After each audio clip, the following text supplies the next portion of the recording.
enfin, une des difficultés principales que je rencontre, c'est de dire aux gens, ben, persévérez au départ, puis regardez pas trop les résultats, faites confiance au processus.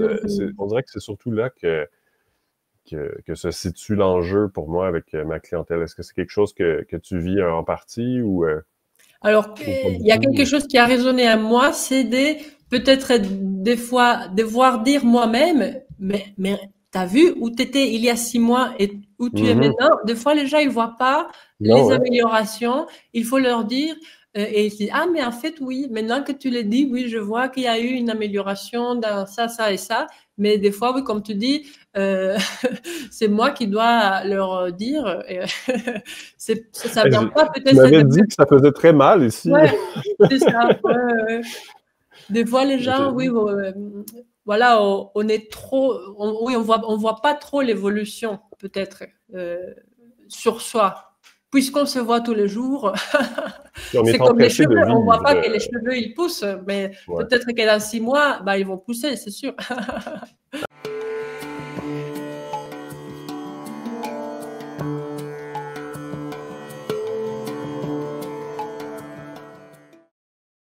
Alors, bonjour tout le monde. On est en compagnie aujourd'hui de Natalia Avril. Bonjour Natalia.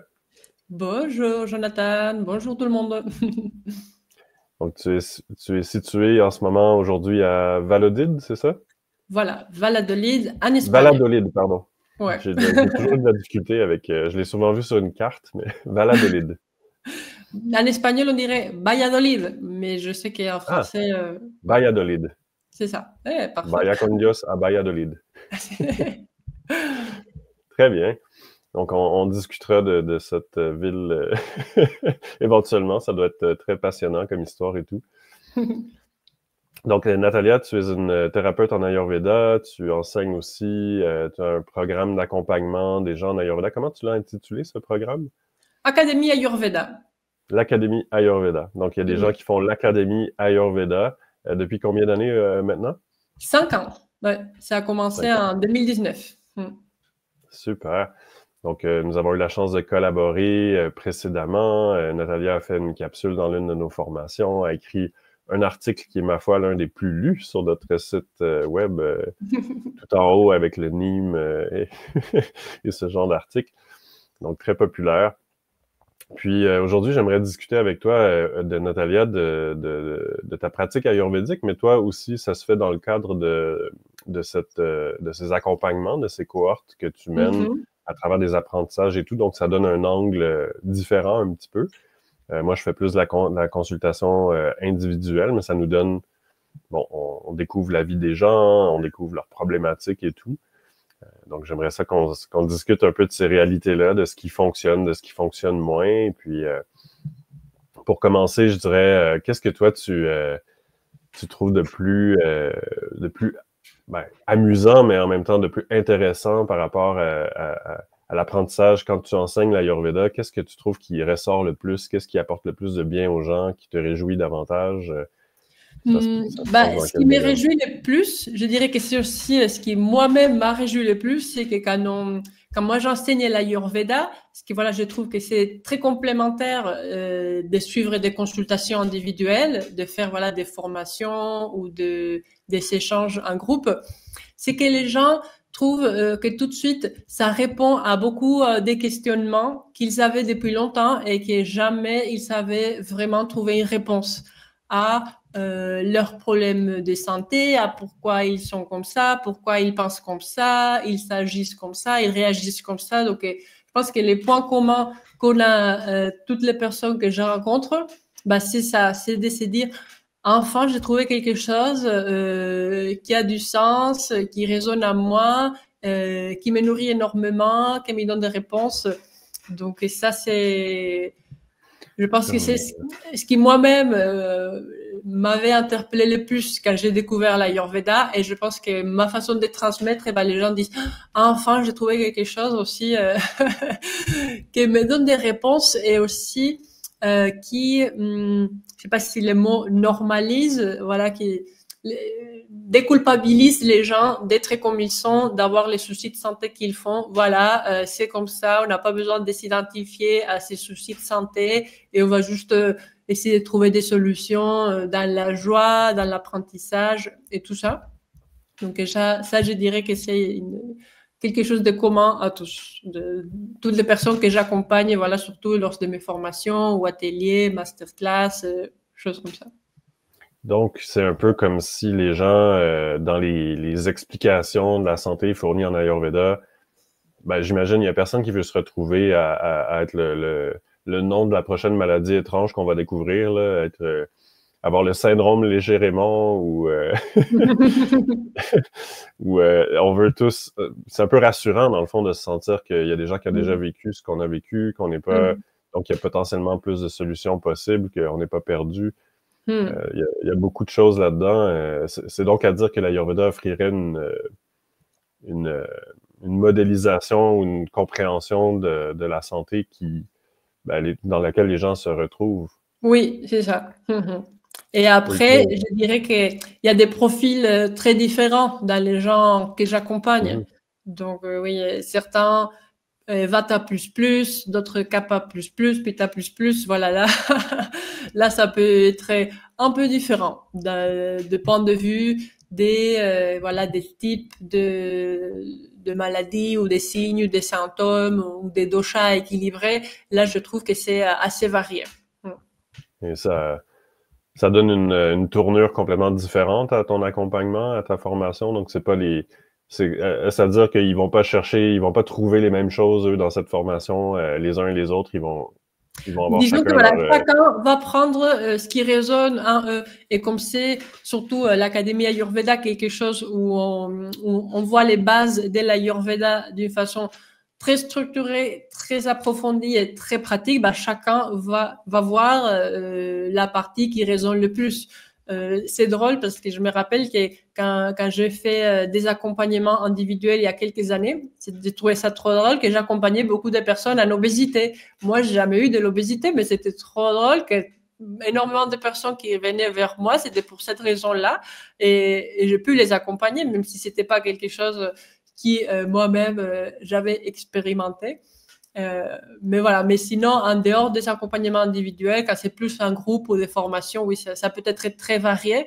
Mais peu importe, voilà, si une personne se retrouve plus d'un kapha qui est les doshas qui est moins présent chez moi, et ben ça va l'aider parce que tout est bien expliqué, même si c'est pas de par ma propre expérience que je l'ai vécu, mais de par ma compréhension globale de l'Ayurveda et de comment je le transmets, que la personne va se retrouver.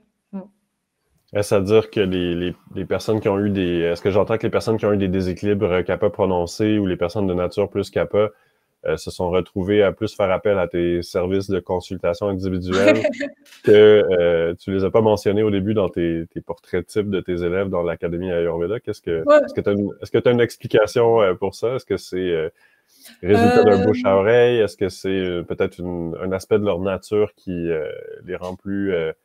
ça leur correspond un peu mieux d'avoir un accompagnement encore plus individuel?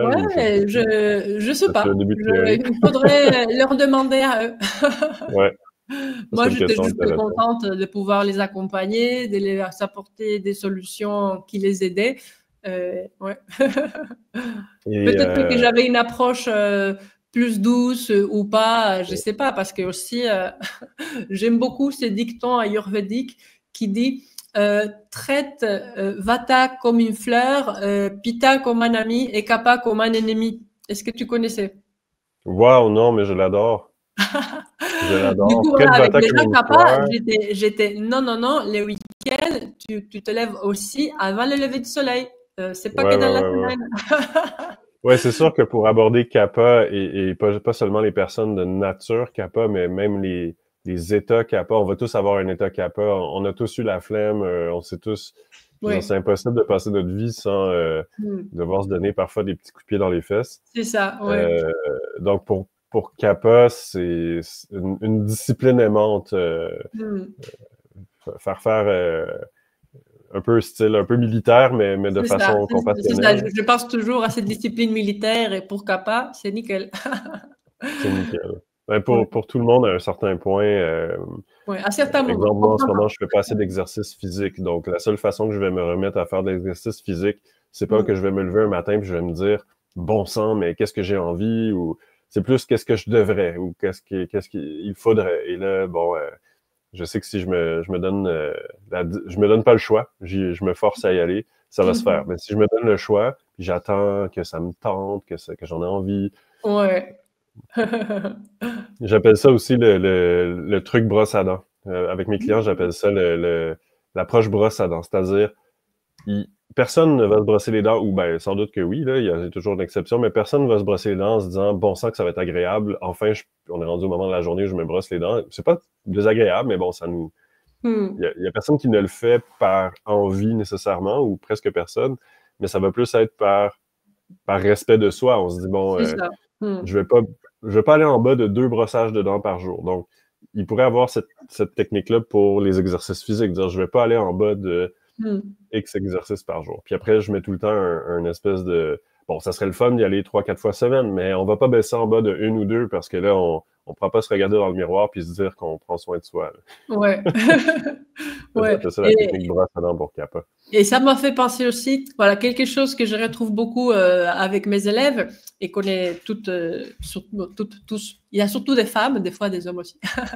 Ouais, bon. D'accord, que dès qu'une nouvelle habitude qui est bonne pour nous est instaurée, dès qu'on la fait plus, eh ben, on sent qu'elle nous manque. Donc, je Ouais, pense que voilà, c'est un peu comme c'est brosser les dents. On ne fait pas ça ouais. parce que ah, c'est super agréable, mais c'est parce que quand on ne la fait pas, eh ben, ça va nous manquer. Ah, tiens, ce Ah, matin, ouais. je me suis pas brossé les dents et c'est un peu dégueulasse. Bah, c'est pareil pour l'exercice physique, la méditation, le yoga. Dès qu'il y a une habitude qui est bonne pour nous, qu'on l'a expérimentée et qu'on commence à moins la faire et tout, bah, le corps et l'esprit aussi, il voit qu'il y a quelque chose qui me manque. Donc, je pense que ça, c'est aussi une preuve que l'Ayurveda, que ça marche, que ça aide les gens et que ce sont des choses qui ont beaucoup de sens et qui nous font du bien Mhm. quand on les fait régulièrement. Bien sûr. Ouais, ouais, ouais. C'est bien dit. Puis, combien de temps tu crois que ça prend pour que l'habitude, elle tienne, puis qu'on ressente le manque lorsqu'on la cesse? Combien de temps est-ce que tu dois pousser pour que les gens, allez, répète, tiens bon, avant que ça tienne un peu tout seul? Je sais qu'il y a des études là-dessus et tout, mais mettons ton estimé à toi grossièrement, ça serait quoi? Quelques Je semaines? dirais que ça dépend de l'habitude, Ouais. mais je ne sais pas. Et c'est peut-être quelque chose aussi d'être très personnel et que ça dépend peut-être à quel point cette habitude-là équilibre ces doshas. Un exemple, c'est l'automassage à l'huile chaude, qui est mon soin ayurvédique préféré en tant que vata. Bah, je sais que si je ne les fais pas une fois par semaine minimum, bah, ma peau va être plus sèche, même au niveau, oui, de comment je me sens, je vais très vite le sentir. Et pour moi, l'idéal en ce moment, c'est fait 2 fois par semaine. Et quand je parle avec d'autres personnes qui ont instauré cette habitude, je ne sais pas combien de temps elle les a mis pour la mettre en place. Mais après, voilà, ça nous manque. Et je dirais aussi que ça dépend aussi des saisons. Il y a certaines saisons où Mhm. certaines habitudes peuvent être plus appropriées que d'autres et on va plus ressentir le manque si on ne le fait pas à certains moments de l'année que d'autres. Donc, bon, c'est Ouais. très relatif. Je pense que dans l'Ayurveda, beaucoup de réponses, c'est toujours ça dépend. Ben, un expert va toujours dire ça dépend, parce qu'il veut Ouais. toujours voir, si on Hmm. dit ça fait tic, tic, tic dans ma voiture, Hmm. qu'est-ce qu'il faut que je change, garagiste? Ben, il va dire, amène-moi ta voiture, je vais regarder, ça dépend. Ouais. Et ça dépend Ouais, aussi voilà, de la motivation. Quelle est la motivation derrière chaque ouais, personne? Euh, Quand on voit, voilà, quand on connaît bien les bienfaits de certaines pratiques, ben on va se motiver plus à la mettre en place. Et le plus on la met en place, on voit que ça nous fait du bien. Bon, bref, il y a beaucoup de mais petits paramètres à prendre en compte. Oui. à quelle fréquence tu vas voir les gens si tu rencontres une personne en individuel, tu vas faire un premier rendez-vous. Toi, ça dure combien de temps ton premier rendez-vous? Ça va être 1 heure, 1h30, 2 heures? Et entre 1 heure et 1 heure et demie. Oui. OK. Puis ensuite, tu veux les revoir après combien de temps habituellement tu aimerais qu'ils reviennent te voir? Bah, ça dépend. Voilà, des fois, c'est des personnes qui viennent plus pour confirmer leur profil ayurvédique, pour confirmer voilà, que certaines routines qu'elles ont mis en place, que ça leur convient. Donc, des fois, c'est juste une consultation. Des fois, c'est plus pour des raisons préventives et aussi une consultation, ça peut suffire. Mais c'est sûr que quand il y a des problèmes de santé derrière, l'idéal, surtout pour une deuxième consultation, ça serait au bout de, allez, 1 ou 2 mois, le temps que la personne ait eu le temps de mettre en place certains traitements, peut-être commander et prendre quelques compléments ayurvédiques. Et là, on sait aussi que la durée, on va dire minimum en ayurveda, c'est 1 mois pour que ça puisse toucher à tous les tissus. Les 7 d'atouts, Ouais, voilà. les 7 couches de tissu. Ouais, mais ouais, voilà. Après, Moi, j'ai trouvé que ouais. après 2 mois, on perd le fil. C'est-à-dire 1 ou 2 mois, j'ai trouvé qu'après 2 mois, on perdait le Mm, fil. C'est comme si mm. on perdait un peu l'intention ou les choses se déglinguaient un peu. Ouais, J'ai aussi trouvé que c'était assez optimal entre 1 et 2 mois. Puis je ouais. pense que le mieux, c'est entre 1 mois et 6 semaines en Oui, je général. pense aussi, et surtout, je pense que pendant ces 4 à 6 semaines, la personne a le temps aussi de voir lesquels des conseils elle a eu des facilités à mettre en place ou des difficultés et pourquoi et quels effets les conseils ont eu pour peut-être réajuster ou voir. Donc oui, je dirais Ouais. qu'une consultation tous les 4 à 6 semaines, ça peut être l'idéal pour voir des résultats et pour avoir ces liens humains aussi avec la personne. Des fois aussi, elle cherche ça Ouais. quand la personne va voir un praticien. C'est aussi pour se sentir écouté, se sentir accompagné. Moi, ce que j'ai remarqué aussi, c'est une des principales difficultés que j'ai avec ma clientèle, c'est je trouve que la plupart des résultats, c'est très général ce que je veux dire parce que ça dépend de chaque personne, chaque cas. Tu mentionnais aussi, bon, toi, tu as des clientes qui viennent parfois qui ont suivi déjà tout ton parcours ou Mm. qui ont des études, donc ils viennent juste bon, confirmer certains points. Ils ont probablement déjà la volonté d'appliquer des choses et tout. Moi, ce que je remarque, c'est que les signes d'amélioration que je vais constater à la deuxième consultation sont souvent assez minimales et souvent la personne ne les a pas perçues elle-même. Elle est capable, souvent elle va les percevoir, je vais les mentionner, puis là elle va faire ah ouais, c'est vrai que ah ben oui. Puis c'est un moment critique pour moi dans mes accompagnements parce que la plupart des gens, je dois leur faire comprendre reviens au suivi, on doit ajuster. On dirait que les gens ils sortent de la consultation, on est d'accord que c'est un processus à long terme, on est d'accord qu'on fait que commencer. Mais on dirait que les gens, ensuite, s'attendent à des résultats. Et moi, je vois plus les résultats après 1 ou 2 suivis. Puis là, 1 mois, 2 mois, 3 mois s'accumulent. Et là, on commence à voir des choses. Puis ensuite, c'est les résultats, puisqu'on les a obtenus souvent avec une médecine douce, avec quelque chose qui est tonique, qui fortifie les organes eux-mêmes, qui aide les systèmes eux-mêmes, qui apaise les doshas et tout, ben ça, c'est potentiellement permanent. Il y a des cas des gens, bon, que les problématiques sont pas revenues. Enfin, une des difficultés principales que je rencontre, c'est de dire aux gens, ben, persévérez au départ, puis regardez pas trop les résultats, faites confiance au processus.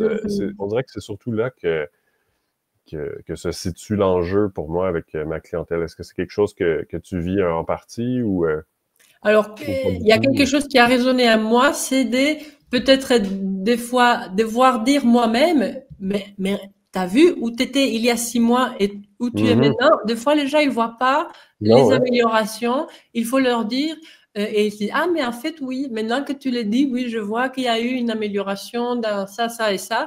Mais des fois, oui, comme tu dis, euh, c'est moi qui dois leur dire. Ça Hey, vient pas tu peut-être m'avais de dit que ça faisait très mal ici. Ouais, c'est ça. Ouais, ouais, ouais.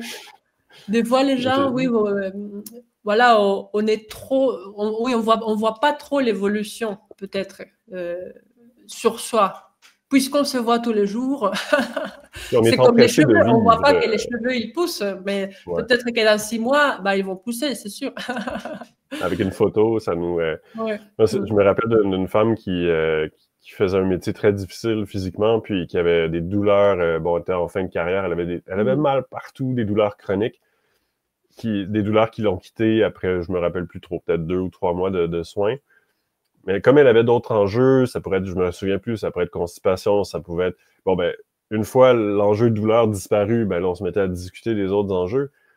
Puis à un moment donné, je disais, ben, on n'a pas pris le temps de souligner le fait que, ben, auparavant, je veux dire, exister était un martyr, là, t'avais mal à tout ton corps, là, puis elle dit, c'est vrai qu'à un moment donné, j'étais assise dans mon sofa, puis j'ai bondi d'un coup, hey, mais j'ai pas mal! Mais c'est Ouais, comme, la ouais. douleur l'avait quitté, elle avait pas remarqué, puis mais on oublie vite, puis heureusement, j'imagine, parce que c'est pas des Oui. beaux souvenirs à se souvenir toujours, mais Mm. on dirait qu'on oublie vite, puis on est empressé peut-être de vivre, puis de passer à autre chose. Ouais. Mhm. Nous, on apprend à aimer en tant que thérapeute ou étudiant de l'Ayurveda, on apprend à donner sens, puis à aimer, entre guillemets, ben, pas se complaire, mais tu sais, je veux dire, à apprécier les déséquilibres comme une forme de guide pour nous amener vers quelque chose d'autre, mais Ouais. c'est vrai que c'est tentant Bon, next, on a d'autres choses, d'autres chats à fouetter, on passe au prochain Ouais. appel, puis...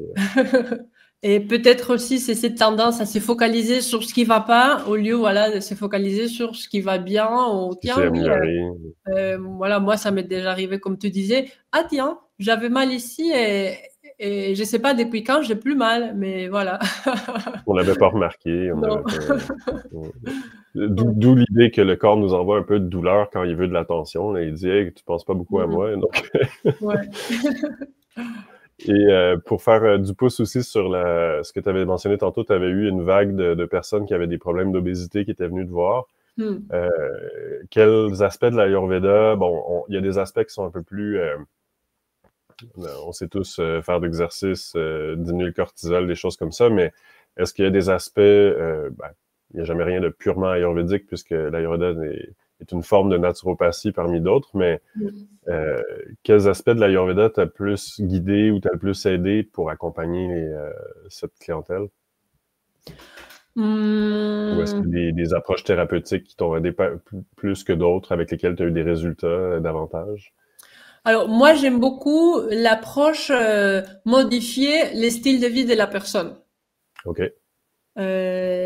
Voilà. Et aussi, j'aime l'approche, surtout voilà dans ces cas-là d'obésité, de rajouter des choses, surtout dans leur alimentation, au lieu de leur enlever des choses. Peux-tu Voilà. élaborer sur le bon mode de vie, par exemple, les aspects du mode de vie que tu as pu aborder avec ces gens, ou qu'est-ce que tu as ajouté exactement à leur Alors, par menu? exemple, ajouter des tisanes de curcuma, voilà, ou des légumineuses, mais sans dire les choses qu'il fallait supprimer. Donc et là, après, les gens, ils doivent se débrouiller pour ajouter ça. Mais voilà, moi, je leur dis pas les choses à supprimer parce que je pense que des fois, ça peut être frustrant et qu'au final, les gens ont besoin de plus apprendre ce qui est bon que ce qui est pas bon. Beaucoup de fois, les gens le savent. Et jouer aussi beaucoup sur les horaires des repas, les horaires pour dormir, voilà, sur les choses que j'aime beaucoup jouer. Voilà, je pense que c'est toutes ces petites choses qu'on peut faire à les quotidiens qui construisent notre santé. Et je pense que pour moi, l'Ayurveda et prendre soin de soi doit être plus une joie qu'une corvée. Donc, j'essaye aussi de transmettre ça avec des petits ajustements que les gens font et après, voilà, et ils se rendent compte que ça leur fait du bien. Mais ils n'avaient peut-être pas pensé parce qu'ils n'avaient pas ces connaissances-là. Et pour nous, praticiens, quand on fait les diagnostics et qu'on commence à poser des questions, voilà, d'abord, bien sûr, sur tous les symptômes et tout ça, mais après, sur les habitudes, là, on voit de suite, tiens, ça, il faut le changer, ça, il faut le changer. Et quel genre quel genre de modification à l'horaire du coucher on peut faire pour améliorer, par exemple, la gestion du poids? Ça peut être quoi dans un certain cas de figure? Ça pourrait être quoi? Ça, c'est surtout de s'élever, voilà, de ne pas faire la grasse mat. Et voilà, y compris les week-ends ou en vacances, c'est là que beaucoup de gens disent, tiens, je vais dormir les week-ends parce que j'ai pas dormi la semaine ou en vacances. J'avais dans la tête, je me disais, même le dimanche. Même les dimanches, voilà. Tu as répondu à... Voilà. Donc ouais, de restaurer vraiment une routine tous les jours, là, vraiment. Oui, ouais. Ou en tout cas, voilà, sans pas toujours des avec, exceptions. voilà, il peut y avoir une demi-heure de décalage. Peut-être Mhm. que dans la semaine, tu vas te lever à 7h et les week-ends à 7h30, mais Mais pas, pas voilà, de la 7 heures à semaine à 10 7h heures. et les week-ends à Ouais. 10h. Non, ça Ouais. c'est bienvenu, excès de capa, quoi. Ça casse le rythme aussi. Il faut, après ça, il faut Oui, revenir ouais. à... Mhm. Ouais, OK. Fait que Mhm. ça, tu trouvais que c'était heureux. Puis j'imagine qu'il y a toute une dynamique aussi qui s'instaure. Il n'y a pas juste l'heure du lever elle-même. On fait certaines choses puisqu'on s'est levé à une certaine heure. Puis Mhm. il y a il y a toute une chaîne de conséquences à ça aussi. Ça Énormément, nous oui, laisse oui, peut-être un oui. peu de Ouais, temps pour ouais. faire un peu d'exercice le matin. C'est ça. Hmm.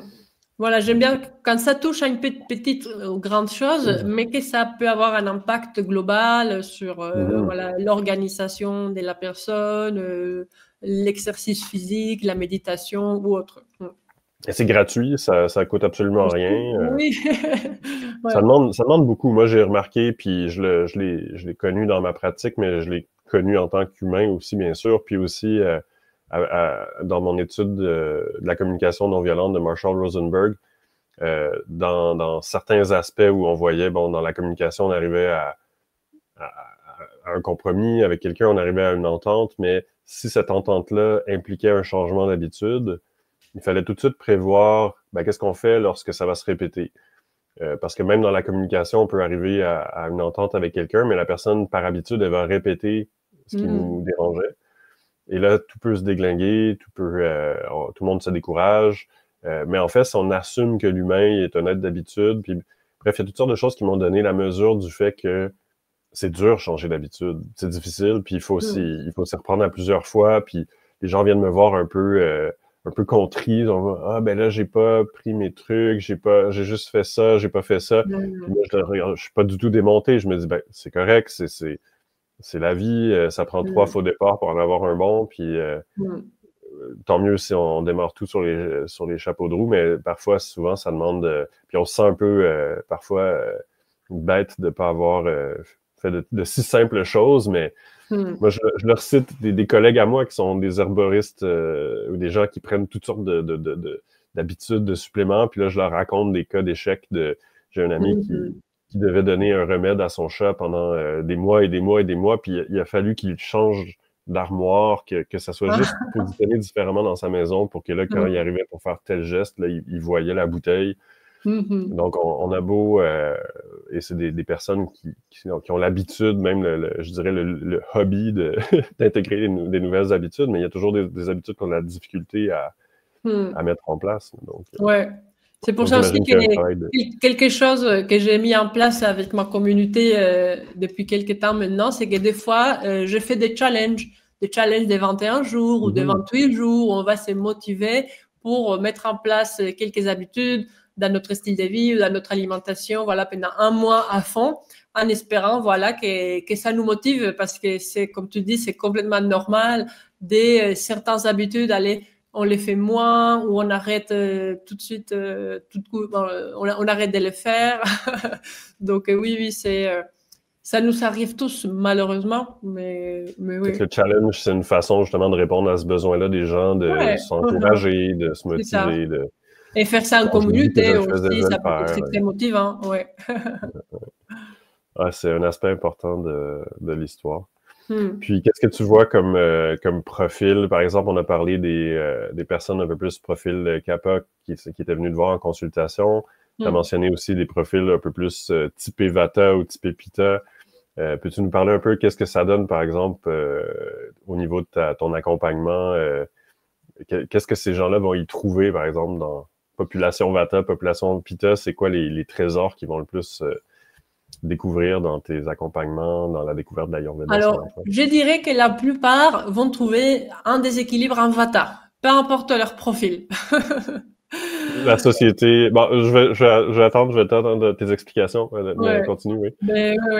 C'est très normal que les gens trouvent voilà, qu'ils ont des déséquilibres en Vata et que du coup, ils pensent que leur dosha dominant est Vata, ce qui est une erreur. Donc, je dis, attention, ça peut ne pas être le cas. Ça peut être le cas, mais État ça et peut... nature. On remet toujours état et nature. Ouais, c'est ça.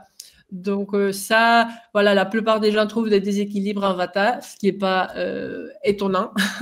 Et pourquoi, d'ailleurs, c'est ça, ça me brûlait les lèvres. Donne-nous donc tes explications personnelles. Pourquoi tout le monde souffre de Vata? Bah, parce que tout va très vite dans notre tête, j'imagine. Et que comme tout va très vite dans notre tête, bah, notre corps somatise, notre société somatise. Et pourquoi tout va très vite dans notre tête? C'est la question. Est-ce que c'est Bah, le style de vie qu'on mène? est-ce que, ouais, la question que je me poserais, c'est est-ce qu'il y a, par exemple, 100 ans, est-ce qu'il y avait ces mêmes déséquilibres et des vatas d'aller trop vite? Est-ce que c'est là, ma casquette d'ingénieur se demande ce que c'est depuis la révolution industrielle où on a voulu faire les choses trop rapides, aller les transports trop rapides, la communication trop rapide. Voilà, c'est les deux axes sur lesquels on essaye de faire de plus en plus rapide, la communication et les transports. Ouais. Donc, est-ce que ça a un impact direct sur notre avatar? Peut-être. Ça serait une belle théorie. Moi, je mettrais plus même du côté communication que transport parce que communication implique aussi information, recevoir des informations. Ouais. Aujourd'hui, je pense que le citoyen normal, on lui demande de connaître tellement d'informations, de règles aussi. Moi, j'ai l'impression, j'ai pratiqué un peu en Inde aussi. Puis, j'ai pratiqué un peu l'Ayurveda en Inde, puis avec parfois des populations occidentales, puis parfois avec des populations indiennes. Puis, ils commencent à nous ressembler davantage, mais j'ai comme cru voir qu'en Inde et en Afrique, il y avait l'influence de Vata était moins grande. Que je voyais plus des trois doshas, que les gens étaient un peu moins névrosés. Je pense qu'on pourrait y trouver aussi des données scientifiques à ce niveau-là, mais c'est ma forte impression que notre société est est beaucoup dans sa tête, est beaucoup informationnelle. Et il faut connaître beaucoup de choses. C'est ça qui nous rend des citoyens puissants aussi. C'est pas la force physique, c'est pas l'endurance, c'est plus c'est notre capacité à répondre aux règles aussi. En fait. Oui, je dirais aussi puisque Vata et les doshas qui captent tous les stimuli de nos organes sensoriels, bah, on trouve qu'ils sont surstimulés presque tout le temps. Donc ça, ça peut expliquer pourquoi Vata est aussi en excès aujourd'hui dans notre société. Et je veux citer le premier congrès enregistré dans l'histoire qui a donné lieu, même qui est devenu un peu mythique et fondateur dans l'histoire de l'Ayurveda. Aujourd'hui, la plupart des gens qui font l'histoire de l'Ayurveda commencent l'histoire à cet endroit-là, même si moi, je pense qu'elle commence bien avant. Mais la fameuse rencontre de Atreya, la congrégation de médecins pan-himalayens, la conférence qui a donné lieu au Brahma Sutra, qui a ensuite donné lieu. Donc, on n'a pas retrouvé ce texte, mais il a été cité tellement de fois que historiquement, c'est un texte qui a existé. Ensuite, ça a été le Charaka Samhita, etc. Mais dans cette conférence-là, je me souviens très bien, puis ça, c'est dans le film, dans le documentaire Ayurveda, The Art of Being de Pan Nalin. À un certain moment, il y a une personne qui traduit des textes anciens, puis lui, il raconte, il dit, ben, l'intention de cette conférence, ou une des choses qui était posée dans la conférence, c'est qu'il disait que les humains s'accumulent dans des villages. Et je souligne le mot village parce qu'on parle pas de ville. Donc, on peut présumer de forêt à village. Et là, déjà, c'est un peu étrange parce que avant que l'on s'agglutine dans des villages, je pense que la vision moderne, c'est qu'on n'avait pas la médecine, on n'avait pas la connaissance, on n'avait pas... Mais selon l'histoire de l'Ayurveda, en fait, oui, il y avait même il y avait de quoi faire un colloque de médecins pan-himalayens à une étape où on n'était pas vraiment agglutinés dans des villages. Puis eux, ce qu'ils ont dit, c'est que dans le futur, ça, ils en parlent beaucoup dans le film The Art of Being, ils reviennent, ben, beaucoup. Ça parle pas beaucoup dans le film, donc, mais ils reviennent un peu là-dessus, comme quoi le stress serait la cause principale des maladies, parce qu'à force qu'il y ait tellement d'humains entre eux, il va y avoir beaucoup d'échanges, de corrélations, de dynamiques, et le stress deviendrait... Et aujourd'hui, dans les 5 causes de mortalité dominantes en Occident, le stress est un facteur majeur dans les 5, que ce soit le cancer, les maladies du cœur, etc. Donc, scientifiquement, on pourrait arguer qu'il avait vu juste, qu'il avait vu que le stress et donc Vata serait le principal. On peut leur donner ça, probablement qu'ils ont prédit un peu l'espèce de, en partie du moins, la situation dans laquelle on se retrouverait. Mais bon, un petit aparté, je saute là-dessus parce que je vois, je suis content de voir que c'est ta réalité aussi, c'est ma réalité aussi. Donc, que ce soit Vata ou Pitta qui domine la personne, tous ont un historique de déséquilibre Vata. Ouais. Et je leur dis, la bonne nouvelle, c'est que Vata est aussi le dosha le plus rapide à équilibrer. Donc voilà, j'essaie toujours de voir ces côtés positifs. C'est vrai. Et les gens me le disent.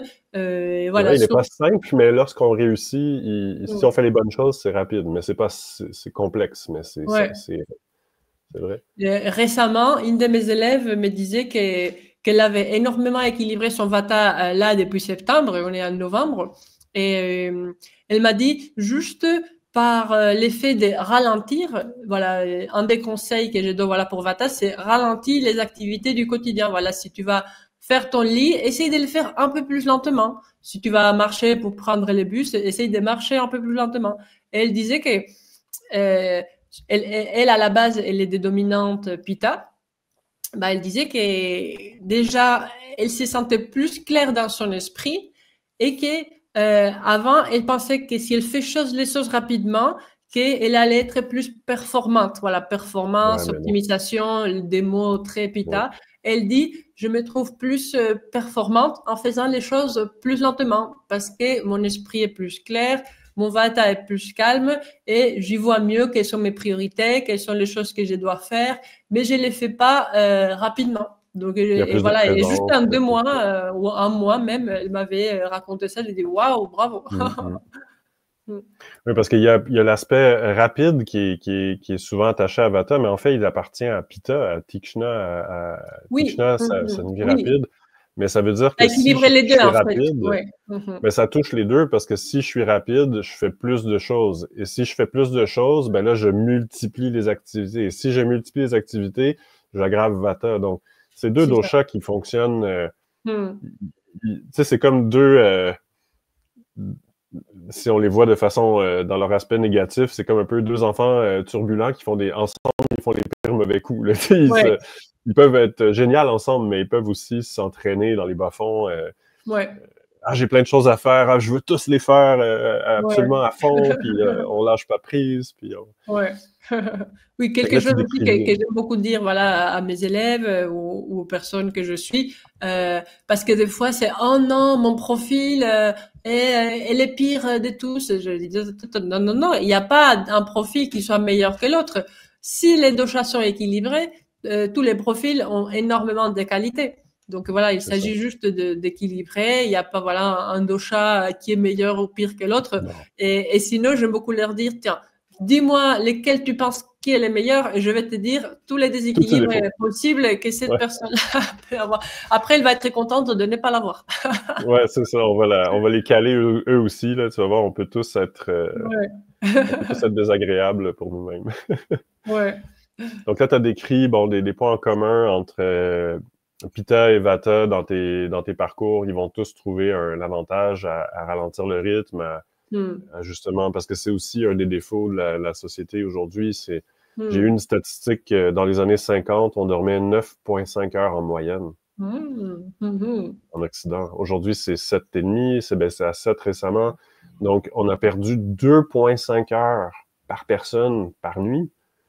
Donc, je sais pas, malgré les mouvements, ou peut-être malgré les mouvements de développement humain, le syndicalisme, le féminisme, tout ça, en bout de ligne, en tout cas, les citoyens du monde, on a peut-être des avancées au niveau, on a peut-être mieux à manger, puis des maisons un peu plus chaudes sous nos toits, un toit sur notre tête, tout le monde, mais néanmoins, on manque de temps. On est pauvre en temps.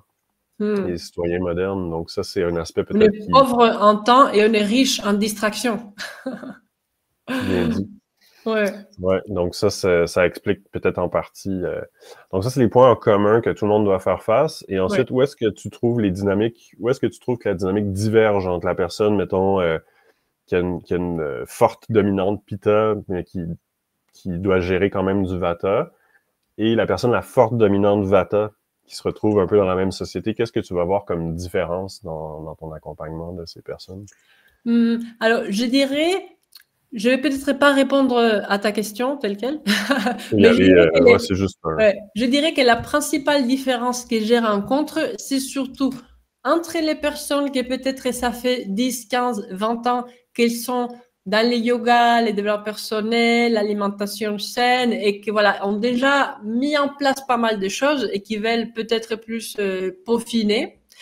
Et les personnes qui viennent de découvrir l'Ayurveda, n'ont fait jamais de yoga de leur vie, parce que voilà, quelque chose aussi que j'explique, c'est que ça dépend, voilà, quelles sont nos habitudes actuelles pour savoir ce qui est conseillé pour chaque personne. Donc, je dirais que la plus grande différence, c'est cet point de départ. Est-ce que la personne qui vient me voir vient, voilà, voilà, on papote yoga, développement personnel, spirituel, et tout ça, ça rentre dans leur vocabulaire depuis des années, ou est-ce que ça, c'est plus ou moins nouveau et que c'est, voilà, et qu'on part, on va dire, voilà, il n'y a pas un chemin qui a déjà été parcouru par la personne, on va dire. Mais ces gens-là, est-ce qu'il y a des gens qui viennent à toi puis qui continuent qui savent pas c'est quoi du sucre blanc, qui savent pas c'est quoi des céréales raffinées, est-ce que tu as des clientèles qui arrivent, paquet de cigarettes, 3-4 médicaments dans la poche, j'ai vu un truc sur Peut-être la pas à Yolanda ces passer. points-là, peut-être pas à ces points-là, mais qui viennent presque découvrir la Ayurveda, voilà, qui n'ont jamais fait de yoga de leur vie et qui, ouais, et qui n'ont jamais pensé que leur style de vie avait un effet, un impact si important sur leur santé. Oui, ça oui. Et est-ce que tu trouves ça plus facile ou plus difficile de travailler les uns que les autres? Quels sont les résultats différents chez les uns et les autres? Qu'est-ce que ça donne comme différence en bout de ligne concrètement? Je dirais que la différence pour moi, c'est que c'est peut-être plus facile de voir quel serait voilà l'axe prioritaire ou les habitudes prioritaires à traiter qui pourraient être très simples pour la personne et avoir des impacts très grands. Parce qu'on va dire la personne part presque des zéros et elle peut peut-être voir très vite des résultats parce que voilà, elle avait jamais vraiment pris soin d'elle. Ouais. Et les autres, je pense que ça va être plus l'aspect peut-être psychologique, spirituel, émotionnel, Plus raffiné, plus qui leur subtil. intéresse, ouais, qui commence voilà à voir les liens entre l'esprit, les émotions, les corps physiques et tout ça, et à s'intéresser plus à ça. Et peut-être voilà, on peut toucher à des sujets comme les dharmas, le chemin de vie, des choses voilà plus ouais, d'un ordre plus spirituel. Ouais. Parce qu'il y a certaines choses qui ont été placées. Donc, c'est un peu plus ardu d'avoir des résultats, sauf que ça utilise un peu plus ton expertise, c'est un peu plus un travail de raffinage, de raffinement. Ouais, voilà, on peut peut-être toucher aussi aux croyances limitantes, voilà, aux choses voilà, d'ordre plus subtil. Ouais.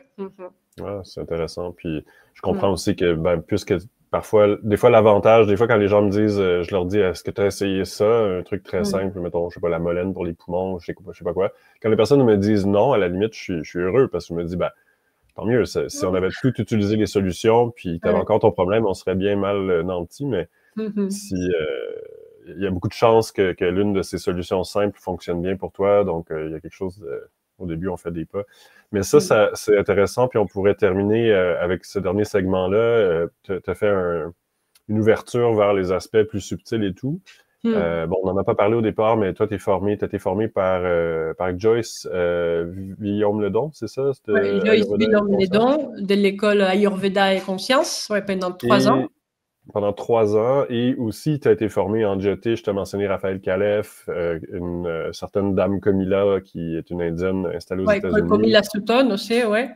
Et tu fais une formation sur Oui, sur On peut appeler ça. l'intuition, on appelle ça facilitatrice de voix intérieure, où il y a beaucoup la connexion à l'intuition et la libération émotionnelle, qui, des fois, les émotions nous cachent cet accès à cette partie de nous-mêmes. Ouais. Donc ça, je mentionnais en début, on avait une discussion avant l'enregistrement par rapport moi, c'est quelque chose qui m'appelle beaucoup. En fait, c'est quelque chose qui m'a appelé depuis que je pratique. C'est intéressant parce que j'avais pas nécessairement... J'aimais la philosophie, j'aimais le travail personnel et tout ça, mais j'avais pas nécessairement une passion, peut-être... Enfin, je sais pas où ça se plaçait dans ma vie, mais disons que j'ai compris l'importance de je dirais l'extrême importance de ça, le côté crucial de ça dans toute démarche de santé, dans toute démarche personnelle. Donc, ça m'interpelle beaucoup que ça fasse partie de ta pratique. Pour moi, ça vient un peu... il faut pas tomber un peu trop dans l'Ayurveda, trop physique, trop... je dirais qu'il y a toute une dimension qui est peut-être... qui a une grande ouverture, mais qui n'a pas été beaucoup élaborée. Je mentionnais un peu des raisons pour ça. Il y a le côté... bon, avant, on pratiquait le Jyotish, l'astrologie, on le pratiquait forcément en concomitance avec l'Ayurveda, donc ça ouvrait sur de nouveaux sujets. Je ne veux pas trop élaborer sur mes théories de pourquoi, mais je pense que l'Ayurveda aujourd'hui en Inde est beaucoup moins spirituel, est beaucoup moins psychologique, psycho-émotif et tout. Donc, parle-nous donc un peu de toi, quelle place ça prend et qu'est-ce que ça représente pour toi dans une démarche avec tes élèves? Alors, quelque chose que je pense qui m'a beaucoup attiré dans l'Ayurveda, c'est que quand on explique les doshas et tout ça, on parle aussi du lien avec l'esprit, avec les émotions. Donc, je dirais que tout cet aspect-là, et voilà, et les dharmas, les chemins de vie spirituels un peu, est compris dans l'Ayurveda, mais d'une façon un peu superficielle et voilà, plus auto-connaissance de soi et tout ça. Mais j'ai pas trouvé dans l'Ayurveda... Voilà. Oui, on va mentionner on mentionne une grande ligne, mais après, il n'y a pas des paragraphes qui suivent. On dit un truc vraiment énorme, mais ensuite, on n'y revient pas, puis débrouillez-vous avec ça. Ouais. Et disons que voilà, au début, l'Ayurveda m'a intéressé pour l'aspect alimentation, voilà, hygiène de vie, voilà, des choses plus physiques, comme tu disais. Mais voilà, puisque c'est une science holistique, on touche à ces autres aspects, mais comme tu disais, pas trop développé. Donc déjà, dans les Jyotish, voilà, il y a une compréhension aussi des lettres, voilà, plus subtile, mais qui fait aussi un lien énorme avec les doshas. Je me rappelle la première, j'étais allée en Inde en l'été 2018, et c'est là que j'ai fait une consultation avec un médecin ayurvédique, et après, quelques semaines ou quelques jours plus tard, avec un astrologue védique. C'était la première fois que je connaissais que ça existait, les astrologues védiques, et ce qui m'a fait croire en ce qu'il disait. Voilà, il a parlé des différents aspects de ma vie, mais l'aspect médical, c'était exactement ce que les médecins ayurvédiques m'avaient dit quelques jours avant. Donc j'ai dit, je ne sais pas comment il a fait ça, mais il y a énormément de ressemblances. Donc c'était intéressant, et ça juste, voilà, avec ma date de naissance, mon lieu de naissance et mon heure de naissance. Voilà, il n'y a pas sans même faire sans ton rapport médical ou voilà, les c'est médecins comme si ça faisait ayurvédiques, partie de ton il a pris destin. mon pouls pendant au moins 1 ou 2 minutes, et après, voilà, il a fait un diagnostic et tout ça. Lui, c'était juste avec la carte astrale. Très intéressant. Puis ça peut aider à donner du sens à ce qu'on vit comme pathologie, comme maladie, parce que si ça s'inscrit dans notre chemin de vie et tout, ça prend un autre sens. C'est des obstacles. Bon, c'est pas la partie les plus roses de notre chemin de vie, mais néanmoins, ça peut être des... Oui, et voilà, avec les Jyotish, l'astrologie védique, j'ai aimé, voilà, voir qu'avec les planètes, on peut expliquer les maladies, on peut expliquer nos doshas. Par exemple, mon profil Vata-Pitta. Ok, mon thème astral m'explique, tiens, les Vata viennent d'ici et les Pitta viennent d'ici. Et aussi, voilà, on voit et même quelle planète Vata, ou quel signe ou quel aspect des Vata est plus pressant et tout ça. Donc, c'est hyper intéressant. Et c'est vrai que, voilà, qu'avant, voilà, les médecins ayurvédiques et les jyotish, c'était la même personne. Et voilà. Oui, ça s'est perdu à peu près dans la foulée des 200 dernières années, mais ouais. Il y a aussi l'astrologie. Bon, on est plus d'accord sur l'Ayamsa en Inde, bon, à quelques micro-degrés près, mais quand même, il y a une espèce de légère dégradation là, des sciences qui est inévitable, qu'il faut essayer de tenir là, par des gens qui sont des piliers dans ces domaines-là. Puis après ça, c'est pas toujours facile de les identifier, mais ça serait intéressant de faire un autre entretien sur ce sujet-là, même peut-être le Jyotish et l'Ayurveda. Ça pourrait être le prochain entretien. J'aimerais beaucoup m'étendre là-dessus. Je pourrais raconter aussi ma petite histoire personnelle qui est assez... je vais la raconter au complet, mais en gros, l'histoire, c'est j'avais une maladie étrange. En fait, je n'avais aucune maladie. J'avais toute la liste de symptômes Vata au complet. Et ça a duré des mois. Et j'étais dans une clinique ayurvédique où on soignait les gens de maladies curables et incurables. C'était très, très, très prolifique. Et moi, j'avais aucun résultat. Et de temps en temps, mon mentor, il se levait la tête, il disait, bon, essaye ça ou prends ça. Puis à un moment donné, je me suis fâché. J'ai dit, hey, moi, il n'y a rien qui marche. Les lois de la physique sont suspendues pour moi. Tout fonctionne avec les autres. Là, on n'est pas au 4e branche de l'Ayurveda, la métaphysique. J'ai pas un mauvais sort, moi, ou quelque chose. Ouais. Et puis, c'est là qu'il m'a donné il avait fait, t'as bien raison, tu sais, puis il m'a donné un rendez-vous avec, enfin, tout ça est terminé par une histoire que j'avais un problème avec Saturne.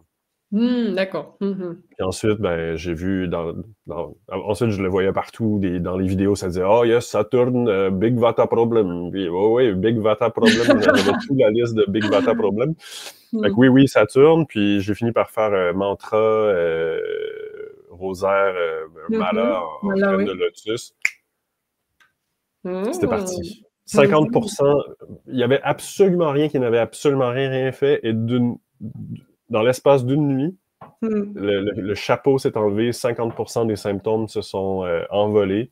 Et ensuite, les remèdes se sont mis à fonctionner. Et là, je peux te dire que j'ai multiplié je me suis pas arrêté au mantra. Puis, pardon?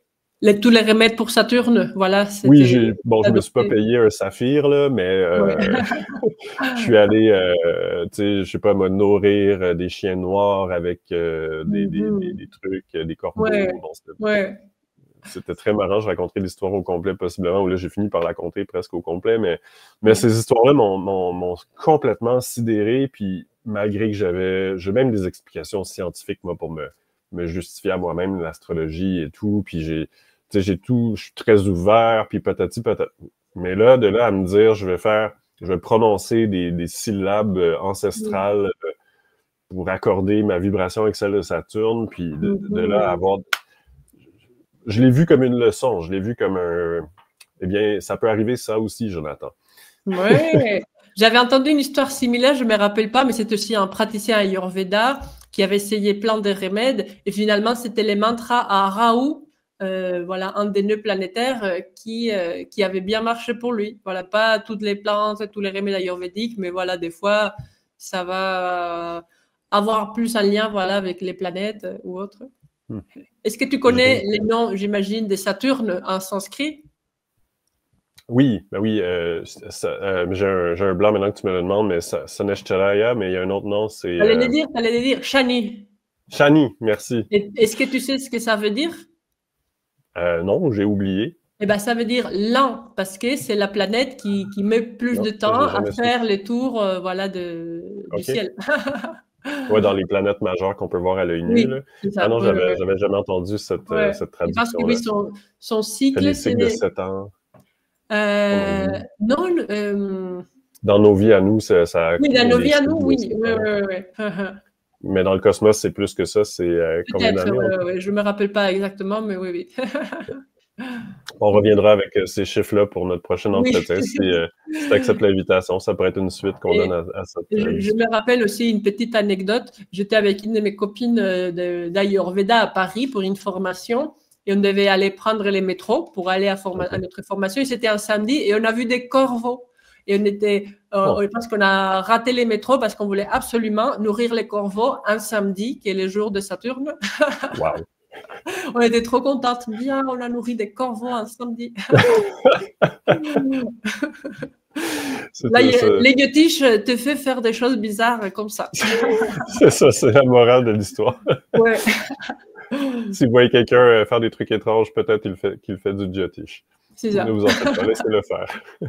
Ouais. Merci pour cet entretien, Nathalie, c'était très agréable. Oui, puis on merci à remettra toi, ça Jonathan. éventuellement. À Au plaisir bientôt. de te rencontrer à nouveau. Au revoir tout le monde, à bientôt.